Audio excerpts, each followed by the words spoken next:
I just had to get out of that to preserve my life, really. It was it was a maximum security type prison. There just was no easy way out of it.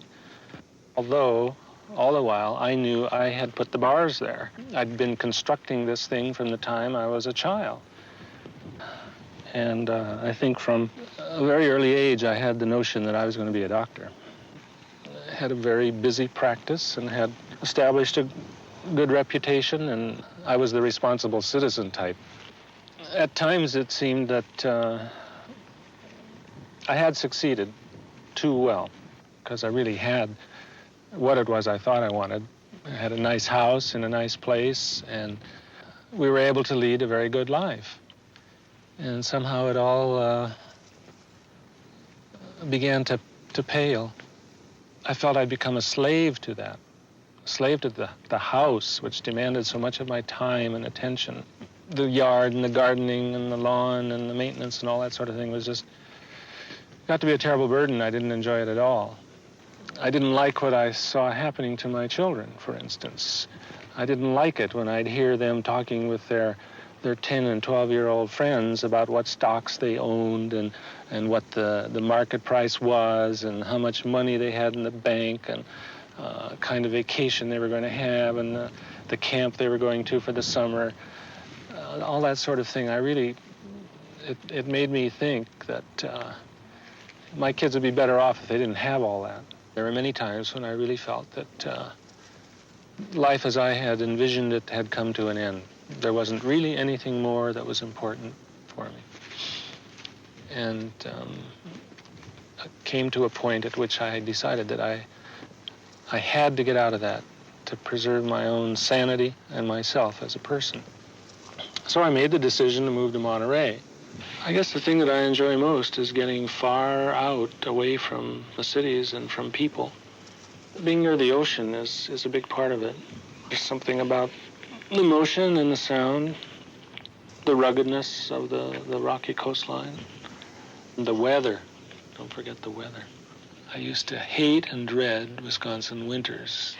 And I didn't have any clear kind of picture of what it was I was going to in Monterey, except that I felt it would be a life in which there could be more for me.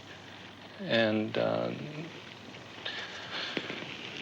I wasn't clear at all on how I was going to achieve that, but I just was determined that I was not going to get into the same kind of thing I had been in before, this striving to achieve and accomplish and to get things.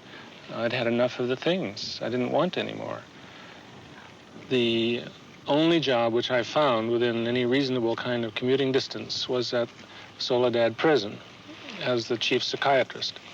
And within the prison, one of the things which I heard often from inmates was, they treat us like animals, so we behave like animals. And I would hear the other side of that from the staff people who would say, they behave like animals, so we treat them like animals. On the 19th of May, a program administrator was stabbed and killed by an inmate who had been under my care. So on the day following the murder, the superintendent's assistant requested that I give him the confidential psychiatric file on this man. And I refused to do so and explained to him my reasons.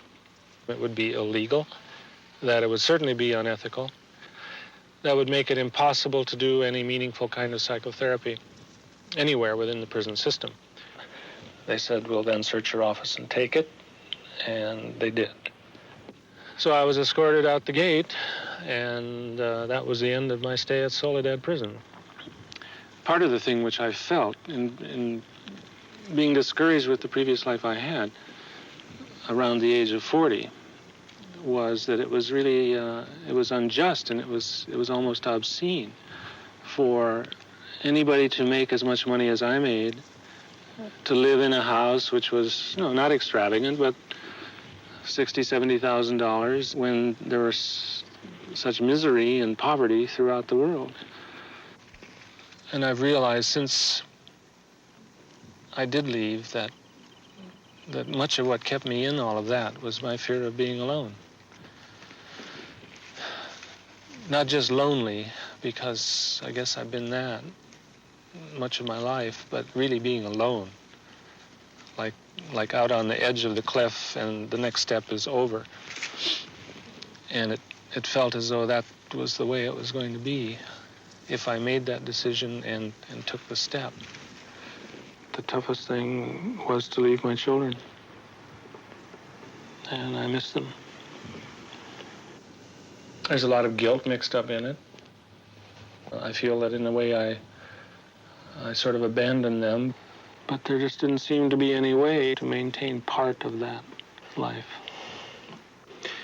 For me, anyway, the comfort and security and all that went along with that American dream of yours were killing me as a person. And I just wasn't willing to be killed for that kind of price. I had to find something else.